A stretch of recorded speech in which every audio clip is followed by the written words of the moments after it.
चालाकी और नेकी संसार में तो काम आती है, लेकिन आध्यात्मिकता में क्यों नहीं आती? ऐसा है। परमात्मा को के पास जाने की विधि है आपके अंदर जाना। और संसार तो उसकी माया है जो बाहर है। तो ये दोनों रास्ते एक दूसरे के विपरीत ही हैं। अगर आप धन कमाने की कला में हैं, परमात्मा तो आपके भीतर है।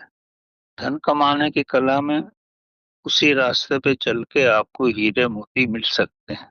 लेकिन अगर आपको परमात्मा को पाना है तो स्वयं को समझना पड़ेगा, अपने भीतर जाना पड़ेगा, अपनी चेतना को समझना पड़ेगा, चेतना में डूबना पड़ेगा, आत्मा में डूबना पड़ेगा, जहाँ की जो कि उसका निवास है तो परमात्मा बाहर भी, बाहर उसका मैनिफेस्टेशन है और आपके अंदर उसका झरना है। अगर उस तक पहुंचना चाहते हो तो झरने तक पहुंचना ज्यादा आसान है। और अगर बाहर परमात्मा पाना चाहते हो तो एक छोटा छोटा सेल है, कहाँ कहाँ उसको ढूंढोगे, कितना बड़ा ब्रह्मांड है। इसीलिए सरल मार्ग, अगर परमात्मा को ही पाना है तो अपने अंदर ही डुबकी लगानी पड़ेगी। तो आप अपने आप से पूछो आप क्या चाहते हो। अगर उसको पाना है तो अपने अंदर जाना पड़ेगा। बाहर तो व्यवस्था करनी ही पड़ेगी जो भी है, लेकिन संपूर्ण ध्यान आपको अपने अंदर ही लगाना हो, क्योंकि वहाँ स्रोत है, झरना है, समुंदर है।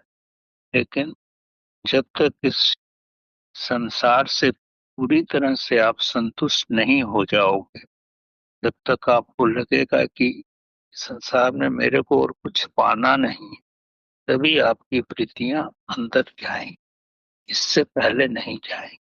आपके सामने स्पष्ट उदाहरण महात्मा बुद्ध का है।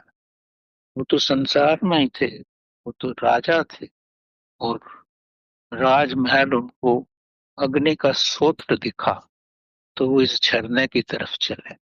अब आपकी निगाहें कैसी हैं, आपको कहाँ पर अमृत नजर आता है और कहाँ पर आग नजर आती है, वो तो समय आने पर ही आपको मालूम पड़ेगा।